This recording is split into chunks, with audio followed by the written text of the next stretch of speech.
పంజాగుట్ట పరిధిలో 115 హాస్టళ్లలో పోలీసులు విస్తృత తనిఖీలు చేపట్టారు.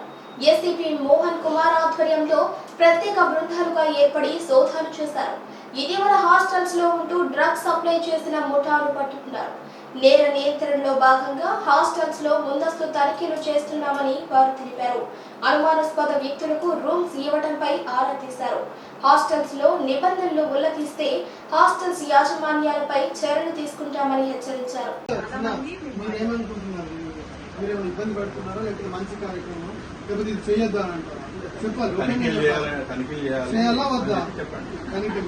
అంటే బేసిక్ ఎవరు మాట్లాడతారా లేదని కష్టం పెట్టేసప్పుడు నేను మాట్లాడలేదు కదా.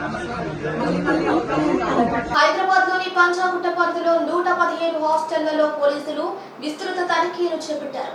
ఏసీపీ మోహన్ కుమార్ ఆధ్వర్యంలో ప్రత్యేక బృందాలుగా ఏర్పడి సోదాలు చేశారు.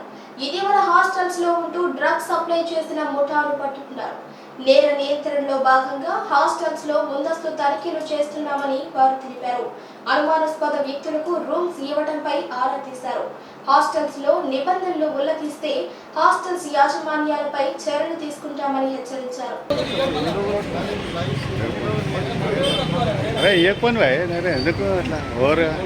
ఈరోజు పంజాగుట్ట పరిధిలో ఉన్న హాస్టల్స్ లో ఉన్నతాధికారుల ఆదేశాల ప్రకారం ఆకస్మిక తనిఖీలు చేపట్టడం జరిగింది. ఈ తనిఖీల ముఖ్య ఉద్దేశం ఏంటంటే నేర నియంత్రణ, అది డ్రగ్స్ కావచ్చు, దొంగతనాలు కావచ్చు, ఎటువంటి వారు ఉంటున్నారు, యాజమాన్యాలు ఎటువంటి రక్షణ చర్యలు తీసుకుంటున్నాయి, అట్లనే దాంట్లో ఉంటున్న విద్యార్థులు కావచ్చు లేకపోతే ఉద్యోగస్తులు కావచ్చు ఎటువంటి సెన్స్ ఆఫ్ సెక్యూరిటీతో ఉన్నారు అన్న విషయాలు తెలుసుకోవడం గురించి, అట్లనే నేరాలను నియంత్రించాలనే ఉద్దేశంతో ఈ ముందస్తు తనిఖీలు చేపట్టడం జరుగుతుంది. గతంలో జరిగిన సంఘటనల దృష్టిలో ఉంచుకొని మేము ఇదివరకే హాస్టల్ మేనేజ్మెంట్ వాళ్ళతోటి మీటింగ్ ఏర్పాటు చేసి దాంట్లో వాళ్ళకి ఇన్స్ట్రక్షన్స్ ఇవ్వడం జరిగింది. దాంట్లో ముఖ్యమైన ఇన్స్ట్రక్షన్స్ ఏంటంటే సెక్యూరిటీ గార్డును 24/7 పెట్టుకోవాలని చెప్పేసి, అట్లనే సీసీటీవీ కెమెరాలను అన్ని ఏరియాస్ అన్ని రూమ్లు కవర్ అయ్యే విధంగా పెట్టుకోవాలి, 30 days బ్యాకప్ ఉండాలని ఇన్స్ట్రక్షన్స్ ఇచ్చినాము. దాంట్లో ఎవరైతే ల్యాబ్సెస్ ఉంటాయో వాళ్ళ మీద తప్పకుండా చట్టపరంగా చర్యలు తీసుకోవడం జరుగుతుంది. ఈరోజు 2 హాస్టల్స్ తనిఖీ చేసినాము. ఈ హాస్టల్సే కాకుండా మాకు కొన్ని ఇదివరకు జరిగిన విషయాలను దృష్టిలో పెట్టుకుంటే లాడ్జ్లు, హోటల్స్లో కూడా తనిఖీలు చేపట్టడం జరుగుతుంది త్వరలోనే. మా పంజాగుట్ట ఏసీపీ సారు, మా ఎస్ఐలంతా మరియు ఒక 22 మంది సిబ్బంది పార్టిసిపేట్ చేస్తారు. ఈ తనిఖీలలో ఇప్పుడైతే ఏమి దొరకలేదు. అటువంటి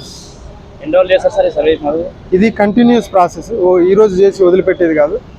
మాకు వీలు కుదిరినప్పుడల్లా లేకపోతే టైం చూసుకొని చేస్తూ ఉంటాం. మనం తప్పకుండా 24/7 ఇప్పుడు రాష్ట్రం నుంచే కాకుండా వేరే రాష్ట్రాల నుంచి కూడా వచ్చి మిమ్మల్ని నమ్ముకొని మీ హాస్టల్స్లో ఉంటున్నారు. వాళ్ళకు రక్షణ చర్యలు చేపట్టాల్సిన బాధ్యత మీ యాజమాన్యాల మీద ఉంటుంది. తప్పకుండా సెక్యూరిటీ గార్డు ఏర్పాటు చేసుకోవాలి 24/7. అదేవిధంగా 30 రోజులు బ్యాకప్ ఉండే విధంగా అన్ని మూలలు అన్ని రూమ్లు కవర్ అయ్యే విధంగా సీసీటీవీ కెమెరాలను ఏర్పాటు చేసుకోవాలి. వాళ్ళు ఎవరైతే ఉంటున్నారో హాస్టల్స్లో వాళ్ళు ఒక్కరోజు ఉన్నా, వారం రోజులున్నా, నెల రోజులున్నా కంపల్సరీ ఐడెంటిటీ కార్డు తీసుకొని దగ్గర పెట్టుకోండి.